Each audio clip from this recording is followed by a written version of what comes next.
Hello everyone, আজকে তোমাদের WBP এবং কেপির যে অ্যাপ্লিকেশান চলছে সবাই প্রায় করে নিয়েছো এবং কেউ কেউ এখনও বাকি রয়েছো। তাই তোমরা যারা এখনও বাকি রয়েছো তোমরা ডব্লিউবিপি এবং কেপির তোমরা অ্যাপ্লিকেশানটা করে নিও, কারণ আর সময় বেশি নেই। তাই এই ডব্লিউপি এবং কেপি মোটামুটি ভ্যাকান্সি রেখেছে এবার সরকার। ডব্লিউপিতে 12,000 প্লাস ভ্যাকান্সি রয়েছে এবং কেপিতে 3,000 প্লাস ভ্যাকান্সি রয়েছে। তাই এই ভ্যাকান্সিটি আমাদের কাছে অনেক। তাই তোমরা যারা প্রিপারেশান নিচ্ছ এবং নেওয়ার যাদের ইচ্ছে রয়েছে এবং নিতে চাও ভবিষ্যতে, তাই এবং যারা ডব্লিউপি কেপি যারা নতুন পরীক্ষা দিবে, প্রথম অ্যাপ্লিকেশান করছো, তাদের জন্য একটি ইম্পর্টেন্ট ভিডিও আমি আজকে নিয়ে এলাম এই ভিডিওটি। কারণ যারা নতুন রয়েছো তাদের কাছে একটি সমস্যার বিষয় হয়ে দাঁড়াবে, সেটি হচ্ছে যে ডব্লিউপি যে আমরা প্রিপারেশান নিব, সেই প্রিপারেশানে কিন্তু ডব্লিউপি এবং কেপি তার সিলেবাস কি হতে পারে এবং কি হবে, সেই এক্সামে কি কি বিষয় থাকবে এবং সিলেবাসের যে বিষয়বস্তু সেই বিষয়বস্তুটা কি থাকবে, এমনকি এই এক্সাম দুটির শারীরিক পরিমাপ এবং শারীরিক দক্ষতা কতটা কি থাকবে, সব বিষয় নিয়ে আমি তুলে ধরবো তোমাদের সামনে এই ভিডিওটি। তাই ভিডিওটি তোমরা শেষ পর্যন্ত দেখো, তাহলে ফুল ইনফরমেশানটি পেয়ে যাবে। তাই আমি চেষ্টা করছি তোমাদের সামনে ফুল ইনফরমেশানটি দেওয়ার, যাতে তোমরা প্রথম যারা এক্সাম দিবে তাদের কাছে কোনো রকমভাবে সমস্যা না হয়। দেখতে পাচ্ছ তোমাদের সামনে একটি পিডিএফ নিয়ে এসেছি। সেই পিডিএফের আকারে তোমাদেরকে পুরো বিষয়টি আমি দেখাবো। ডব্লিউপির যে পশ্চিমবঙ্গ যে পুলিশ কনস্টেবল যে সিলেবাস এবং এর এই রিক্রুটমেন্টটাতে কী কী প্রসেস থাকছে, কী কী বিষয় থাকছে, বিষয়টি পুরোটাই তোমাদেরকে দেখানোর আমি চেষ্টা করব। এটি হচ্ছে পশ্চিমবঙ্গ যে পুলিশ কনস্টেবল ও লেডি কনস্টেবল পরীক্ষা অফিসিয়ালি যে সিলেবাসটি দিয়েছে, সেই সিলেবাসটি এখানে তুলে ধরেছে, সেটি তোমাদের সামনে আমি তুলে ধরবো। নিয়োগ প্রক্রিয়াতে থাকবে তোমাদের প্রথমে লিখিত পরীক্ষা 85 মার্কস, সেটি তোমরা সকলেই জানো। 85 মার্কসের পরীক্ষা থাকবে। তারপরে শারীরিক পরিমাপ, মাপজোক, তারপরে শারীরিক দক্ষতা। যারা লিখিত পরীক্ষায় পাশ করবে তাদের পরে তাদের শারীরিক পরিমাপ, তারপরে দক্ষতা, তারপরে শেষে তোমাদের ইন্টারভিউ হবে, তারপরে তোমাদের মেরিট হবে। সেই বিষয়টি এখানে দিয়ে দিয়েছে এবং লিখিত পরীক্ষার যে বিষয় সেখানে কি কি থাকবে সেই বিষয়টি এখানে দিয়েছে। দেখতে পাচ্ছ লিখিত পরীক্ষায় যে বিষয় সেটা হচ্ছে জেনারেল অ্যাওয়ারনেস ও জেনারেল নলেজ থাকবে 25 নম্বরে, নাম্বার থাকবে 25, এবং ইংরেজি থাকবে তোমাদের 10 এবং নম্বর থাকবে 10। মাধ্যমিক লেভেলের গণিত থাকবে, অঙ্ক থাকবে তোমাদের 25, নাম্বার হচ্ছে 25, মানে এমসিকিউ একটিতে একটি নম্বর, এবং রিজনিং ও লজিক্যাল অ্যানালিসিস হচ্ছে তোমাদের থাকবে 25 এবং নম্বর থাকবে 25। মোট টোটাল হবে 85 মার্কসের তোমাদের এক্সাম। সময় থাকবে 60 মিনিট, সময় থাকবে 60 মিনিট, সেটা এখানে উল্লেখ করে দিয়েছে। আমি তোমাদের সামনে এটা তুলে ধরছি। আরেকটি বিষয় তোমাদেরকে লক্ষ্য রাখতে হবে, এই বিষয়টি পশ্চিমবঙ্গ পুলিশ কনস্টেবল লিখিত পরীক্ষাটি 85 নম্বরের হবে এবং সময় থাকবে 60 মিনিট। প্রত্যেকটি প্রশ্নের মান থাকবে 1 নম্বর এবং ভুলের জন্য থাকবে 1/4 নম্বর কাটা হবে, মানে 4টি ভুল তোমাদের হলে 1 নম্বর কাটা যাবে। প্রশ্নপত্র বাংলা ও নেপালি এই দুটি ভাষাতেই হবে এবং 4টি ভুল করলে তোমাদের একটি নেগেটিভ মার্কিং রয়েছে, 1 নম্বর বাদ যাবে, সেটি তোমরা অবশ্যই লক্ষ্য রাখবে। তারপরে তোমাদের যে শারীরিক মাপযোগের যে বিষয়টি রয়েছে, সেই শারীরিক মাপযোগের ব্যাপারটাও তোমাদের আছে। শারীরিক পরিমাপের পরীক্ষা হচ্ছে, প্রার্থী হচ্ছে যারা পুরুষ, গোর্খা, রাজবংশী, গাড়োয়ালি ও এসটি, তাদের জন্য উচ্চতা থাকবে 160 সেমি, ওজন থাকতে হবে তোমাদের 53 কিলো এবং ছাতি থাকতে হবে তোমাদের 76 সেমি, এবং বাকি সমস্ত ক্যাটাগরির জন্য তোমাদের হতে হবে 167 সেমি। গোর্খা, রাজবংশী, গাড়োয়ালি ও এসটি বাদে তোমাদের বাদবাকি যে জেনারেল রয়েছে তাদের 167 সেমি উচ্চতা রাখবে এবং ওজন লাগতে হবে তোমাদের 57 কিলো, মানে 57 কেজি, এবং ছাতি হতে হবে 78 সেমি, মানে 78 সেমি। মহিলাদের জন্য হচ্ছে গোর্খা, রাজবংশী, গাড়োয়ালি ও এসটি যারা রয়েছে তাদের জন্য উচ্চতা হতে হবে 152 সেমি, ওজন 45 কিলো। তোমাদের মেয়েদের জন্য কিন্তু ছাতি লাগছে না। আরেকটি বিষয় হচ্ছে যারা থার্ড জেন্ডার রয়েছে, এই থার্ড জেন্ডারের জন্য কিন্তু বিষয়টি খুব গুরুত্বপূর্ণ, তোমরা এটা দেখে নাও, কারণ থার্ড জেন্ডারের জন্য প্রত্যেকটি এক্সামে কিন্তু এখন সুযোগ রয়েছে। তো থার্ড জেন্ডারে যারা গোর্খা, রাজবংশী, গাড়োয়ালি ও এসটি রয়েছে তাদের জন্য হাইট হতে হবে 155 সেমি, ওয়েট হতে হবে তোমাদের 48 কেজি, এবং বাকি সমস্ত ক্যাটাগরি যারা এই গোর্খা, রাজবংশী, গাড়োয়ালি, এসটি বাদে যারা থার্ড জেন্ডার রয়েছে তাদের হাইট হতে হবে 163 সেমি, ওজন হতে হবে 52 কেজি। তোমাদের কিন্তু চেস্ট লাগছে না।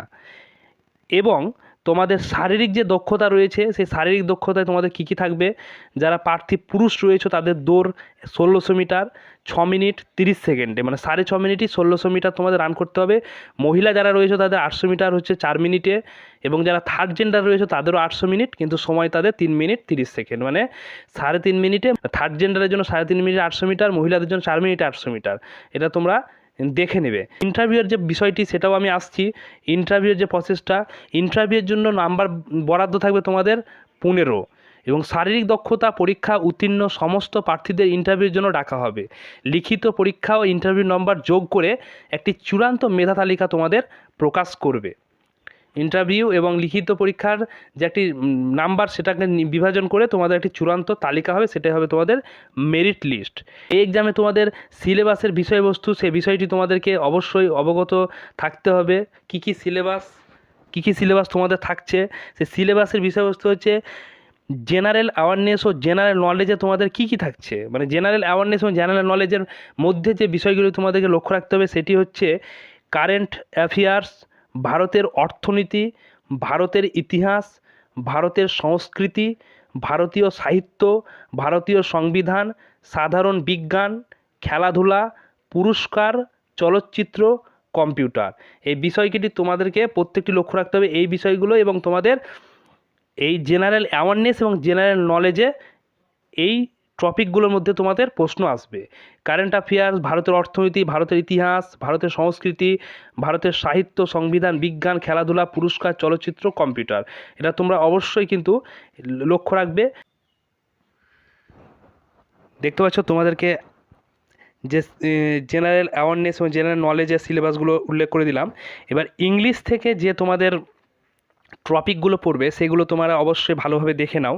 দেখতে পাচ্ছ প্রথমে রয়েছে fill in the blanks, article and preposition, synonyms, তারপরে রয়েছে সিনোনিমস, তারপরে রয়েছে অ্যান্টোনিমস, তারপরে রয়েছে ওয়ান ওয়ার্ড সাবস্টিটিউশনস, তারপরে sentence completions, phrasal verb, spotting errors, তারপরে ইডিয়মস অ্যান্ড ফ্রেজাস, তারপরে পারা কমপ্লিশনস। তাহলে তোমাদের ইংলিশে এই টপিকগুলো পড়বে, তোমরা এগুলো দেখে যাবে, এবং জেনারেল অ্যাওয়ারনেস ও জেনারেল নলেজে এগুলো পড়বে, এগুলো দেখে যাবে। তারপরে তোমাদের অঙ্কের যে সিলেবাসটি রয়েছে অঙ্ক, সেই ম্যাথের সিলেবাস তোমাদের দেখাচ্ছি আমি। দেখতে পাচ্ছ প্রথমে রয়েছে ভগ্নাংশ, গসাগু ও লসাগু, অনুপাত ও সমানুপাত, অংশীদারি কারবার, সময় ও কার্য, নল ও চৌবাচ্চা, সময় ও দূরত্ব, নৌকা ও স্রোত। তারপরে রয়েছে তোমাদের শতকরা, লাভ ও ক্ষতি, সরল সুদ, মিশ্রণ। তাহলে যারা প্রথম এক্সাম দেবে এবার, তারা কিন্তু এই অঙ্ক টপিকগুলো অবশ্যই দেখবে।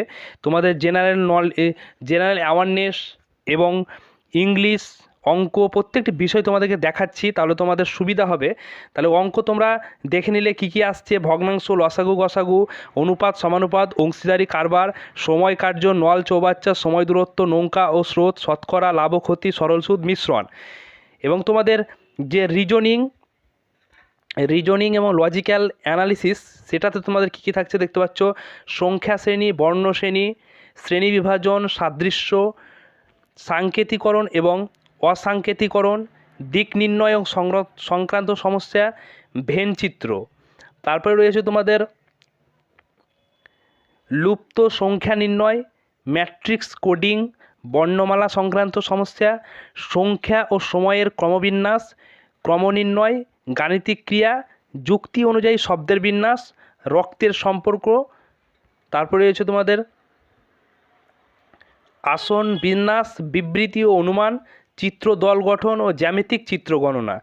এই টপিকগুলোর মধ্যে তোমাদের পড়বে যে জেনারেল রিজনিং এবং লজিক্যাল অ্যানালিসিস। তোমরা দেখে যাবে সংখ্যা শ্রেণী, বর্ণ শ্রেণী, শ্রেণীবিভাজন, সাদৃশ্য, সাংকেতিকরণ এবং অসাংকেতিকরণ, দিক নির্ণয় সংক্রান্ত সমস্যা, ভেনচিত্র, লুপ্ত সংখ্যা, ম্যাট্রিক্স কোডিং, বর্ণমালা, সংখ্যা ও সময়ের ক্রমবিন্যাস, ক্রমনির্ণয়, গাণিতিক ক্রিয়া, যুক্তি অনুযায়ী শব্দের বিন্যাস, রক্তের সম্পর্ক এবং আসন বিন্যাস, বিবৃতি অনুমান, চিত্রদল গঠন ও জ্যামিতিক চিত্র গণনা। তাহলে তোমরা দেখতে পেলে রিজনিং, অঙ্ক, ইংলিশ এবং তোমাদের যে জেনারেল অ্যাওয়ারনেস প্রত্যেকটি বিষয় তোমাদেরকে দেখানোর চেষ্টা করলাম। তাই তোমরা এগুলো সব প্রত্যেকটি বিষয় তোমরা দেখে যাবে। এবার যে এক্সাম হতে চলেছে তোমরা প্রিপারেশান এই টপিকগুলো দেখে এই টপিকগুলো ওয়াইজ তোমরা প্রিপারেশান নেবে এবং এই টপিকের বাইরে তোমরা প্রিপারেশান নেওয়া তোমাদের কোনো প্রয়োজন নাই, কারণ এই টপিকের মধ্যে তোমাদের প্রশ্ন আসবে। তাই তোমরা তাহলে তোমাদের সুবিধা হবে। তাই তোমাদেরকে আমি দেখানোর চেষ্টা করলাম। তাহলে তোমরা এবার অ্যাপ্লিকেশানটি করে নাও যারা এখনও পর্যন্ত করনি। ওয়েস্ট বেঙ্গল পুলিশ এবং কেপির ক্ষেত্রেও কিন্তু অনেকটাই প্রযোজ্য, তাই আমি সেটাও উল্লেখ করে দিয়েছি যে ডব্লিউপি এবং কেপির মধ্যে এইগুলোই থাকবে। দেখতে পাচ্ছ তোমাদের এই টপিকগুলো প্রত্যেকটির লিখিত পরীক্ষা।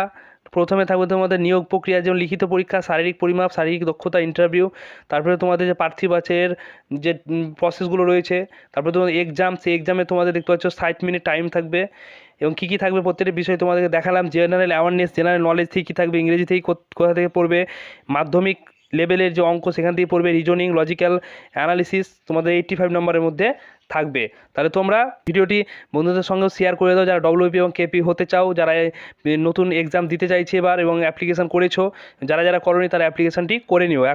এখনও ডেট রয়েছে, লাস্ট ডেট এখনও আসেনি, তাই তোমরা অ্যাপ্লিকেশানটি করে নিও। যাই হোক, ভিডিওটি শেষ পর্যন্ত দেখার জন্য ধন্যবাদ।